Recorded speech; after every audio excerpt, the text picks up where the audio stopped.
Hey les savers, ici Baptiste en 2116 et bienvenue sur STP, la seule chaîne qui a pour but de sauver ta planète. Je te laisse vite fait deviner pourquoi je n'ai encore pas sorti de vidéo STP pendant un long moment. J'adore les examens.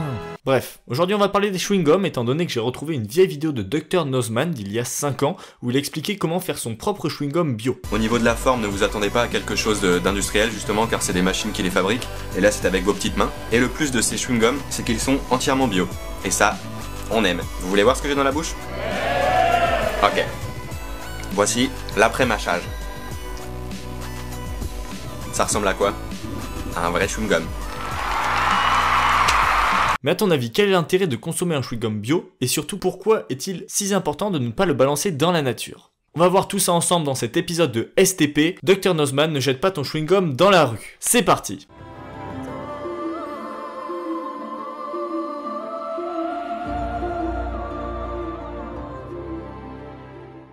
Avant tout, de quoi est composé un chewing-gum? Je pourrais te balancer bien sûr un graphique tout comme celui-ci, mais ça ne veut pas dire grand chose, alors on va direct parler des faits. Le chewing-gum n'est pas biodégradable. En effet, il est formé à partir de polymères synthétiques proches du plastique afin qu'il puisse résister à peu près tout, notamment la salive, l'eau, l'essence ou même l'acide chlorhydrique. Bref, le truc est coriace et il faut 5 ans pour qu'il se dégrade totalement dans la nature. Mais le problème évident, c'est que tout le monde balance son chewing-gum par terre. C'est un truc de malade, j'en vois partout. Partout autour de moi, des gens balancent des chewing-gums dans la rue et c'est très grave. Prenons comme exemple Toronto, la plus grande ville du Canada. On dénombre pas moins de 719 millions de chewing-gums sur les trottoirs. Ça représente grosso modo 200 tonnes d'un truc qu'on mâche alors que cela n'a aucune valeur nutritive ou médicinale. En gros, le truc est inutile mais tout le monde en consomme. Cherchez l'erreur. Donc, pour nettoyer ces quantités incroyables de chewing-gum, la ville met en place un système de nettoyage effectué par les services municipaux. En gros, les personnes qui se chargent de nettoyer la ville doivent passer une sorte de karcher appelé lance à eau haute pression pour enlever cette plaie. Le truc c'est que le processus est très long, à peu près 15 minutes par mètre carré, alors que pour rappel, Toronto a une superficie de 630 km².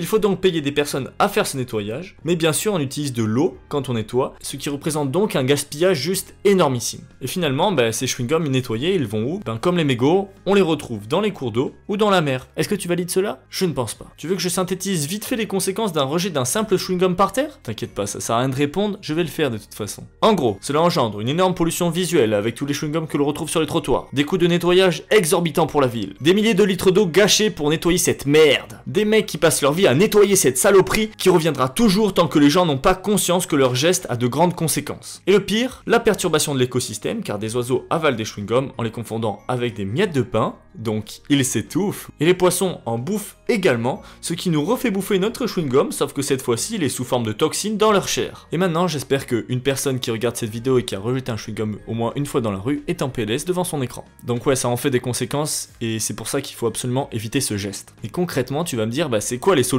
à ce problème? Eh bien, il y a différentes solutions. La première serait que les gens se rendent compte de leurs gestes et que la quantité de chewing-gum rejeté dans la nature ou dans la rue diminue. Donc en gros, il suffit simplement de balancer son petit truc dégueulasse là à la poubelle et pas ailleurs. C'est ici que se joue votre rôle de savers, en communiquant autour de vous qu'il ne faut pas rejeter ces chewing-gums n'importe où, ou bien on interdit la vente et la consommation de chewing-gum, ce serait dommage, mais au moins ça ferait bouger les choses. C'est le cas par exemple à Singapour, ou encore tu crées toi-même ton chewing-gum bio, comme Dr Nozman nous l'a appris dans sa vidéo, je te mets le lien dans la description bien évidemment. Et pour les gros flemmards, vous attendez qu'un industriel sorte un chewing-gum bio, mais peut-être que ça existe, dites-le moi dans les commentaires. Bref, tu l'as compris, je compte sur toi pour parler de tout ça à ton entourage. Si tu connais quelqu'un qui balance ses chewing-gum par terre, envoie-lui cette vidéo et n'oublie pas que chaque petit geste peut avoir de grandes conséquences sur ton futur.